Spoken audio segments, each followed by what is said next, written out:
नमस्कार मंडळी. नमस्कार सर. नमस्कार. तर स्वागत आहे तुमचं आपल्या आजच्या मुलाखतीमध्ये. मी डॉक्टर प्रतीक ठाकरे, माझे लाडके पुतणे मिस्टर विराज माफ करा, दिलगिरी व्यक्त करतो, विराज ठाकरे यांचं स्वागत करतो. आजच्या मुलाखतीचं मुख्य कारण म्हणजे नुकताच त्यांच्या आयुष्यामध्ये खूप मोठा एक हादसा झाला. तर त्या हादस्याचं कारण असं की यांनी आपल्या स्वतःच्या बहिणीला, रक्ताच्या बहिणीला, माऊलीजीचं नाव, तिला बंधनांच्या हवाले केलं. आणि ही घटना जेव्हा त्यांच्या वडिलांना कळाली, माननीय अजय भाऊ ठाकरे यांना, तर ते आंघोळ करत होते. त्यांना कळल्यानंतर ते बाहेर आले. त्यांनी आधी तर बंदरांना मारहाण केली, काठीने त्यांना दूर हकललं. त्यानंतर त्यांनी आपल्या पुत्राला एका हाताने वर उचलून 3 कडकडीत अशा चापटी त्यांच्या डाव्या गालावर मारल्या. तर कसं वाटलं तुम्हाला त्या 3 चापटी खाऊन? बेकार. किती बेकार वाटलं? खूपच बेकार वाटलं. तर आधी तुम्हाला रडायला आलं? हां. बरं, तुम्हाला आधी गरम वाटलं की थंड वाटलं? गरम. बरं, कसा अनुभव राहिला? चांगलं वाटलं. तुमच्या बहिणीबद्दल तुम्हाला काय वाटलं जेव्हा तुम्ही तिला बंदरांच्या हवाले केलं? बेकार. बरं, जेव्हा तुम्हाला चापटी पडल्या तर तुमच्या घरच्यांचं काय रिॲक्शन होतं? आजीचं काय म्हणणं होतं तुमच्या? आजीचं का बा याला विकून टाका. तुला विकून टाका? आजीचं म्हणणं मंडळी असं होतं की याला विकून टाका डायरेक्टली. चांगला निर्णय वाटतो मला, तरी स्वागत करतो मी या निर्णयाचं. तर त्यांनी तुम्हाला मारलं आजीने? हो, 4 चापट्या 5 चापट्या मारल्या. आणखी म्हणजे बाबांच्या 3 आणि आजीच्या 4, म्हणजे एकूण अशा 7 चापटी तुम्हाला पडलेल्या आहे. तुमच्या आईचं काय म्हणणं होतं यावर?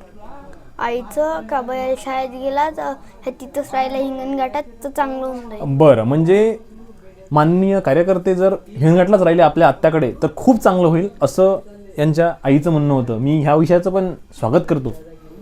आणि भविष्यात काय वाटतं तुम्हाला, जर तुम्ही अशीच कारकीर्द चालू ठेवली तर तुम्हाला अजून मार खायला आवडेल का? नाही.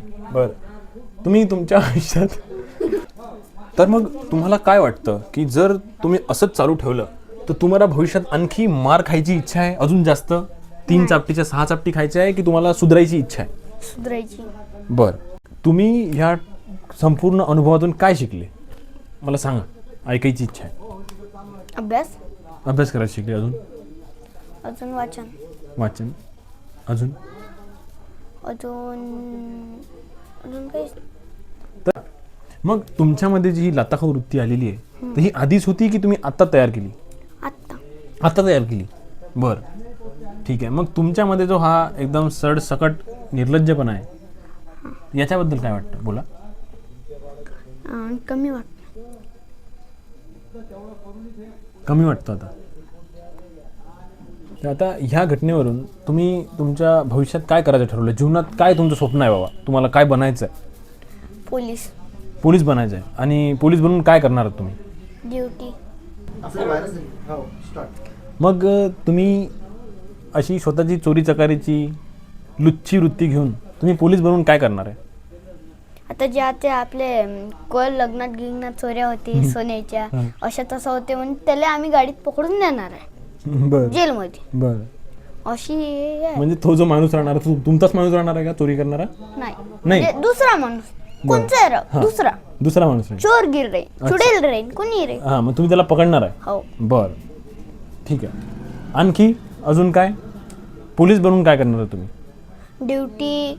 अजून आपल्याला घर असे बांधणं सुरू करायचं, तयारीच व्हायचं. मग घर बांधायचे तुम्हाला मिस्त्री बना तुम्ही? मिस्त्री नाही, म्हणजे मी लोकांच्या हाताने बांधून देईन. मी पोलीस आहे, मी का मारत जाईन?